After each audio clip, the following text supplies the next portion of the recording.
Did you know that the median salary for a lobbyist in the United States is over $100,000 a year? Lobbying has a negative connotations both from Democrats and Republicans and has been vilified in the media. But what is actually a lobbyist? Hi guys, it's me, Steph, and today I will be talking about the profession of lobbying. So when I was in 5th grade, I got asked what I wanted to be when I grew up. And I said I wanted to be the president. I had high hopes in being involved in the political arena. But as I grew up, I realized I don't like campaigning. And campaigning, as you know, is a large sum of time that you have to conduct as a politician. So when I declared my major in college, I decided to do communications because with a degree in communications, you could do a lot of things and go into lots of industries. As I was doing research on the jobs that you could do with a bachelor's in communications, I came across lobbying. And when I took a couple of courses for my general educations on political science, I was reaffirmed that lobbying is something that I do wish to pursue in the future. So I will be discussing the history of the profession of lobbying, what a lobbyist is, and how you can become a lobbyist too. So let's dive into the lobbying world. Lobbying is as old as the American government. In 1792, William Holt became the first lobbyist in the American government, and he represented the Virginia veterans of the Continental Army. And according to the website History, Arts, and Archives of the United States House of Representatives, elaborates that President Ulysses S. Grant coined the usage when he was repeatedly accosted by citizens in the Willard Hotel lobby in the 1860s. That's a legend of how the term lobbying or lobbyist began, but it's a legend because we really don't know how the profession lobbying really began, since it started with the birth of our government. In 1795, the first time the word lobbying or lobbyist was printed in the American media, so the newspaper. So that was the first time the term was printed. So we technically, like I said, we don't know when it really started, the term. Some people say with President Grant, and there's also evidence that in 1795 it was also used. The most notorious lobbyist of all time is Sam Ward, and he has been commonly known as the King of the Lobby. According to the Senate website, he conducted his business in order to educate legislators that on the need of improvement on the nation's credit by giving them dinner. So Ward would throw parties in order to persuade the senators to vote in specific legislations. So it's definitely changed the practice of lobbying from the era of Mr. Ward.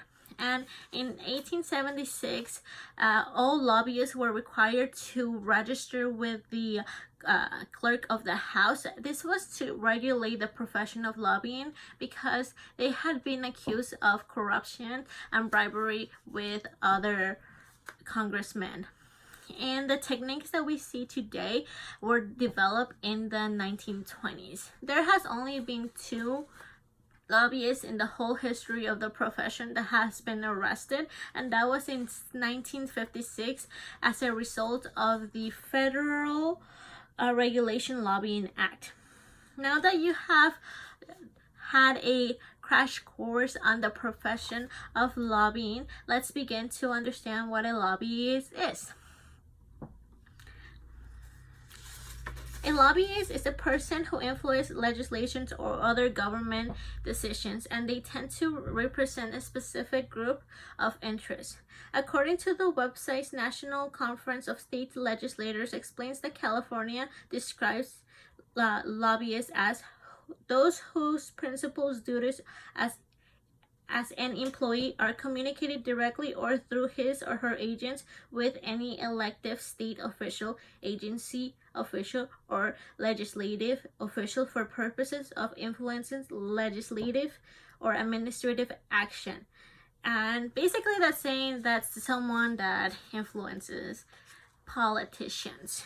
And in the state of California, a lobbyist cannot contribute or give a politician more than $2,000 per calendar year. So if someone does give more than that, that is considered bribery.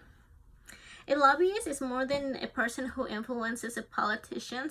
They're also the ones that conduct research as well as examine how the legislations would affect their specific groups as well as the general public. They're also authors of bills. Typically, a lobbyist will write laws and they will try to convince a congresswoman or man to introduce it to the Senate or the House of Representatives, and they would also work with other congressmen to persuade them to support the specific legislation or the specific bill that they have written for themselves.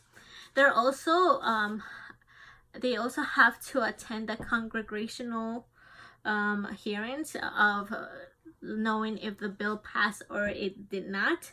And besides writing and doing the research, it is also their jobs to educate the general public of the bill or legislations that they're trying to pass. This is why lobbyists work together with PR or marketing firms, and you can work in this is how elaborate the work of lobbying can be. And you can work in any organizations that you wish. This is a graph of the corporations or organizations that have the most lobbyists in our government today. You could also lobby if you wanted to for the San Diego Zoo and Safari. So now that you know what a lobby is, let's go and find out how you and I can become a lobbyist. You technically don't need any specific certification to become a lobbyist.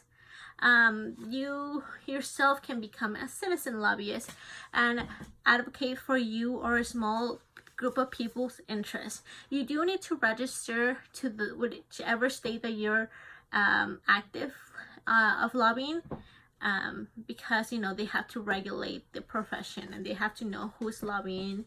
And you also need a bachelor's degree. The nice thing about becoming a lobbyist is that you don't have to have a specific degree.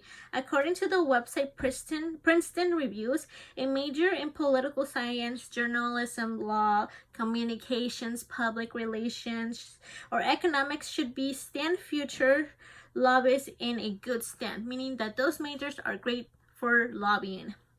A law degree can be an advantage because, like I said before, many lobbyists tend to write legislation. So knowing the terms and vocabularies and how our legislative branch of government works is a plus. You need to build a network. So you need to intern in local governments or any organization that you wish to lobby. You need to start building a strong network. And when you finally obtain a job at an organization of your choice, you still have to continue working in your network and register to the state. And that is all that I will be talking about. Thank you for giving me your attention today. I hope you learned something. Today we discussed about the history of the profession, what a lobbyist, and how you can become a lobbyist. Now that you've learned the profession of lobbying, I hope you can differentiate the negative connotations that the media and politicians give to it. And like I like to say, don't hate the player, hate the game of the American government. Thank you.